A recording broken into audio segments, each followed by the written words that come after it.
With সাধনা। এটা কোনো daily video না, আজকে ভেবেছি একটু অন্যরকমভাবে ভিডিও বানাবো। এটা আমরা রুম ট্যুর দেবো, মানে রেন্টাল হাউস ট্যুর দেবো। এখানে আমরা 1 BHKতে থাকি ব্যাঙ্গালোরে। আর কীরকম কী রেন্ট, কীরকম কী সুবিধা অসুবিধা সবগুলোই তোমাদের সাথে শেয়ার করব। চলো দেওয়া যাক। এটা হচ্ছে লিফট। লিফট থেকে বেরিয়ে আমাদের ফ্ল্যাটটা এদিকে আছে।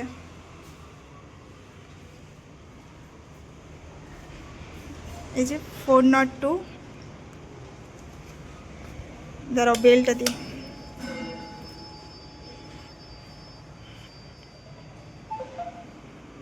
ক্লোজ করে দিলাম।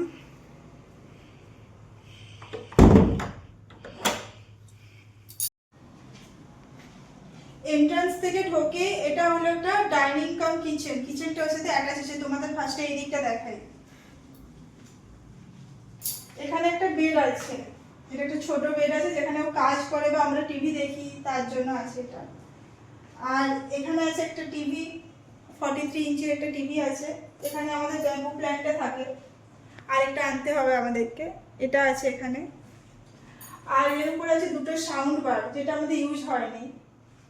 মানে আমাদের শোনা হয়নি, গান শোনা হয়নি অ্যাকচুয়ালি। আর একটা বার আছে সাউন্ড বার, সেটা দিয়েই শোনা হয়। আর ওখানে একটা গণপতির মূর্তি আছে, আর ওখানে একটা রাধাকৃষ্ণের ফটো ফ্রেম আছে। আর এখানে আছে আমাদের ওয়াইফাই কানেকশনটা, এখানেই রাখার জায়গা হয়েছে। আর এখানে সব ধূপ থাকে, ধূপ, তারপরে কর্পূর, সব কিছু ঠাকুরের আইটেম থাকে। আর এখানে আছে আমার ভগবান। যেহেতু এটা আমাদের রেন্টেড হাউস, তো আমি এখানেই রেখেছি। রেন্টেড হাউসে প্রচুর ঝামেলা আছে ব্যাঙ্গালোরে। যদি কোথাও ড্রিল করা, সেটা তোমাকে যখন তুমি ছাড়বে তার জন্য এক্সট্রা ওরা চার্জ কাটে, তো তার জন্য আমি এখানেই রেখেছি। আরও অনেক কিছু রিজন আছে, তোমাদেরকে পরে বলছি। আর এখানে থাকে আমার গ্রসারি, যেগুলো নতুন করে অর্ডার করা হয়। এই যে সব গ্রসারি আছে, এই মাসের যা যা আনা হয়েছে এই ব্যাগটার মধ্যেও আছে। আর এখানে আছে মুড়ি, যেটা আমাদের গ্রামের বাড়ি থেকে আসে। এটা অ্যাকচুয়ালি একটা সেন্টার টেবিল, বাট আমাদের এই গ্রসারি রাখার জন্য ইউজ করা হয়। আর চলো তোমাদের কিচেনটা দেখাই। এখানে আছে একটা ফ্রিজ, ফ্রিজের উপর আছে বোতলগুলো আমার, এখানেই বোতলগুলো থাকে। এর মধ্যে এখানে আছে আবার টিফিন, ওর টিফিনগুলো থাকে এখানে। আর ফ্রিজের এই দিকে আছে, এই যে অংশটা দেখতে পাচ্ছ তোমরা, এখানে হেলমেট থাকে। এটা একটা কাপড়ে আমরা কাভার্ড কিনেছিলাম যখন আমরা আগের বাড়িতে থাকতাম। ওটা ইউজ হয় না এখন। এখন এখানে প্রচুর স্পেস আছে, তাই প্রচুর জায়গা আছে সব কিছু রাখার, তাই এটার মধ্যে হেলমেট থাকে এখন। হেলমেট বা টুকিটাকি জিনিস যেমন ঘড়ি টড়ি এইসব থাকে, পার্স। আর এখানে অফিসের ব্যাগটা থাকে। এরপর আসি আমার কিচেনে। এখানে আছে গ্যাস স্টোভটা, আর সিলিন্ডারটা অ্যাপার্টমেন্টের নিচে থাকে। এটা একটা সুবিধা এখানে। আর যে এখানে একটা গ্যাসের পাইপ লাইন দিয়ে চলে আসে গ্যাসটা। আর এখানে আমার থালা বাসন রাখার বাস্কেটটা আছে। আর এখানে আছে যেগুলো ডেইলি ইউজ হয়, যেসব মশলাগুলো, যেমন জিরে গুঁড়ো, ধনে গুঁড়ো, হলুদ গুঁড়ো, গোটা জিরে, লবণ, সব এখানে থাকে। আর এই পার্টটাতে আছে, এটাতে আছে চা আছে, চিনি আছে, এটা ছোট সেলফ আছে এটা একটা। আর এখানে টুকটাক পাঁচফোড়ন এসব আছে। এখানে একটা ডিমের ট্রে আছে। আর এখানে তোমাদের দেখাই এসব, এখানে আমার চাল, আটা, এইসব জিনিস থাকে। আর ভেতরে ইডলি মেকার, মানে বড় বড় যে থালা বাসনগুলো আছে সেগুলো ভেতরে থাকে। আর এখানে আছে, এখানে দেখো এই কাঁচি, তারপর সব কাপ, এইসব জিনিস থাকে।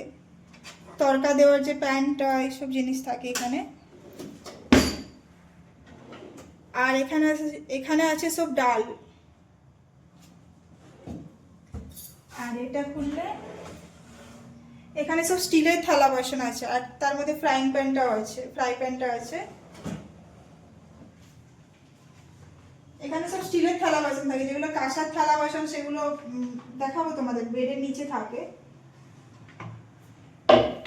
আর এখানেও প্রেসার কুকার, তারপর মিক্সার গ্রাইন্ডার, এইসব জিনিস থাকে। এখানে যেমন একটা কড়াই আছে। আর এই পাশটাতে আছে, এখানে তো বেসিনটা আছে আমার। আর এখানে আছে একটা অ্যাকোয়াগার্ড আছে, কেন্টের আছে এটা। Water purifier. আর এই পার্টটাতে আছে দুটো দুটো ঝুড়ির মতো আছে, এখানে আলু থাকে, পেঁয়াজ থাকে, এইসব থাকে, টুকিটাকি জিনিস থাকে এখানে এই পার্টটাতে। তো একটা কোলে থেকে যায়, কোনো অসুবিধা হয় না এগুলো। এবার চলো তোমাদের রুমটা দেখাই।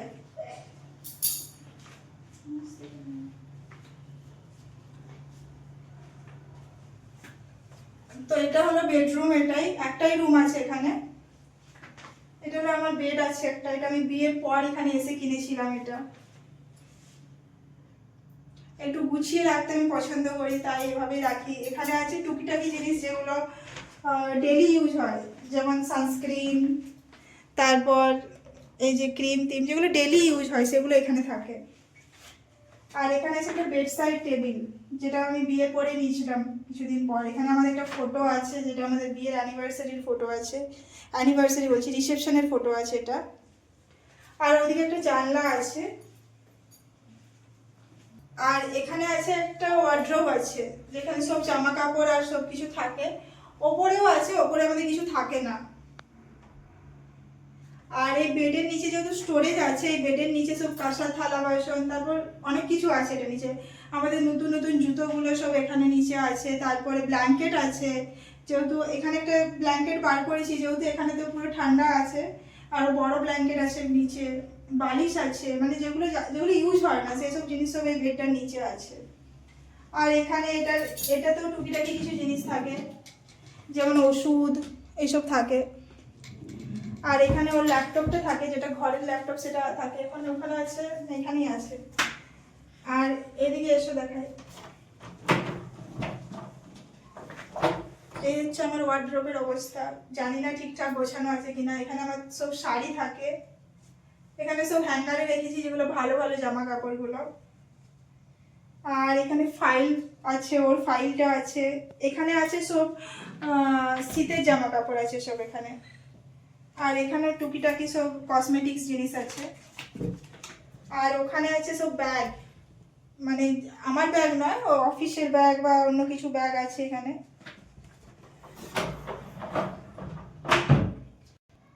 ওই সাইডে তোমাদের দেখালাম, আর দেখাই এই সাইডে কি আছে। এখানে সব যেগুলো সামনাসামনি যেতে যে জামা কাপড়গুলো পরা হয় বা অফিস যেতে যেগুলো পরে সেগুলো আছে এখানে। জিন্স আছে, ম্যাক্সিমাম জিন্স আছে এখানে। আর এখানে যে সব ঘরে পরার জামা কাপড়, এইদিকে ওর আছে, এদিকে আমার আছে। তারপর এখানে কিছু আছে যেগুলো যেগুলো পরা হয় না, নতুনের মতো আছে, এগুলো আছে এখানে। আর উপরে আছে, এটার মধ্যে সব ফাইলগুলো আছে। ওখানে একটা ফাইল আছে, এদিকে একটা ফাইল আছে। আর এখানে আছে আমার নতুন পুজোর শাড়ি, যেগুলো তোমাদেরকে পরে দেখাবো। ব্লাউজ পিস বানানো হয়নি, দিতে হবে ওগুলো। আর এই নিচের পার্টে আছে আমার সব ব্যাগ, যেহেতু আমার ব্যাগের কালেকশন খুব ভালো লাগে, তাই এখানে সব ব্যাগ আছে। আর এখানে আয়রনটা আছে। এই হচ্ছে সব গুছিয়ে রেখেছি। তোমাদের কেমন লাগলো প্লিজ জানাবে। আর রুম থেকে বেরিয়ে তোমাদেরকে এই পার্টটা দেখাই। এই চেয়ারটা থাকে, এখানে সব গামছা বা আমাদের যেগুলো বসার আসন এগুলো থাকে। এখানে আছে বাথরুম। বাথরুম দেখানোর কোনো মানে হয় না, বাথরুম দেখাবো না, নর্মাল যেমন সবার বাথরুম থাকে সেরকমই। আর এখানে আছে একটা ওয়াশিং মেশিন। আর এটা আছে আমাদের কাপড় মেলার একটা স্ট্যান্ড আছে, যেটা কিনেছিলাম। এখানে দরকার হয় না, আগের বাড়িতে দরকার হতো, তাই এখানে রেখে দিয়েছি। আর এখানে তো আমার একটা মানি প্ল্যান্ট আছে, যেটা আমার খুবই পছন্দের। আর এই হচ্ছে আমাদের ব্যালকনিটা। এটা থেকে ভিউটা তোমাদের দেখায়, মাঝে মধ্যে তোমরা ভিডিওতে দেখো, ভালো লাগে দেখতে খুব। একটা সরু ব্যালকনি আছে কিন্তু ঠিকঠাক আছে। আর ওপরে জামা কাপড় মেলার জন্য দেওয়া আছে। আর এখানে সব আমার গাছ আছে। তুলসী গাছটা দেখেছো কত বড় হয়েছে, ওখানে একটা মানি প্ল্যান্ট আছে। তো এটাই ছিল আমাদের rented house tour, 1 BHK house tour. তো এবার তোমাদের রেন্টের কথা বলি। এটার রেন্ট হচ্ছে 17,000 টাকা। তোমরা এর থেকে কম দামও ব্যাঙ্গালোরে অন্য জায়গাতে রেন্ট পেয়ে যাবে। 8-10 হাজার টাকাতেও রেন্ট পাওয়া যাবে, 12,000 টাকাতেও পেয়ে যাবে। আর এর থেকে বেশি দামেও পাবে তোমরা, যেগুলো সোসাইটিতে হয় এর থেকে বেশি প্রাইসে থাকে। তো এটা একটা অ্যাপার্টমেন্ট আছে। আর মেন এটা যে আমাদের নেওয়ার পিছনে একটা কারণ, সেখানে কোনো জলের প্রবলেম নেই। আর অনার সামনাসামনি থাকে না, তো কোনো প্রবলেম হয় না। আর ব্যাঙ্গালোরে রেন্টের একটা প্রবলেম আছে যে তুমি যখন ছাড়বে তোমার পুরো যেটা অ্যাডভান্স থাকে, অ্যাডভান্স প্রচুর নেয় এখানে। আমাদের 70,000 টাকা নিয়েছে, 17,000 রেন্ট, 70,000 টাকা অ্যাডভান্স। তুমি যখন ছাড়বে এখানে তখন তোমাকে 1 মাসের রেন্ট তোমার পুরো কেটে নেবে। এটা একটা ডিমেরিট আছে এখানে রেন্টের। এই প্রবলেমটা সবাই ফেস করে। আর তার মধ্যে তুমি কোথাও কোথাও ড্যামেজ হলে বা কোথাও তুমি ড্রিল করলে তার জন্য আবার এক্সট্রা চার্জ ওরা করবে। যখন তুমি ছেড়ে দেবে রুমটা তখন তোমার যখন অ্যাডভান্স থেকে ওরা ওটা অ্যাডজাস্ট করে নেবে। এটা একটা প্রবলেম আছে। বাকি জলের প্রবলেম তো ছিল, যেটা এই বছর নেই ব্যাঙ্গালোরের মধ্যে, যেটা ভালো একটা জিনিস। আর এর আগে আমরা যেটাতে ছিলাম 2 BHKতে ছিলাম, সেখানে রেন্ট ছিল, প্রথমে রেন্ট আমরা দিতাম 16,000, তারপরে হঠাৎ করে রেন্ট হয়ে গেলো 21,000। যখন আমরা ছাড়ছিলাম তখন হয়ে গেলো 25,000। এটা পুরো অনারের উপর ডিপেন্ড করে, অনার কীভাবে রেন্ট বাড়াবে। তোমার এগ্রিমেন্ট পেপারে লেখা থাকবে যে 5-10% ইনক্রিজ হবে, বাট ওরা ওদের নিজের মন মতো করে ইনক্রিজ করে দেয়। এখানে যেমন আমাদের লেখা আছে 10% ইনক্রিজ করবে, বাট জানি না কতটা কী করবে। তো এটা, আর আমাদের 1 BHKতে থাকার পেছনে আরও একটা রিজন আছে, যেটা তোমরা পরে জানতে পারবে। ভিডিও দেখতে থাকো, তোমরা সব কিছুই জানতে পারবে। যেহেতু আমি এখন ভিডিও স্টার্ট করেছি তোমাদের সাথে, তোমরা আমার ফ্যামিলি এখন, তো ওটাই তোমাদের সাথে সব কিছুই শেয়ার করব। আর আমার ভিডিও আজকে রেন্টেড হাউস ট্যুরটা তোমাদের কেমন লাগলো তোমরা সেটাও জানাবে। আর যদি কিছু তোমাদের মধ্যে কিছু কোশ্চেন থাকে সেটাও তোমরা প্লিজ কমেন্ট করবে, আমি উত্তর দেওয়ার চেষ্টা করব। চলো আজকের ভিডিওটা এই পর্যন্তই। কালকে দেখা হবে একটা ইন্টারেস্টিং ভিডিওর সাথে, আমার ডেলি ব্লগ আসবে এবার। আর চলো টাটা, বাই বাই।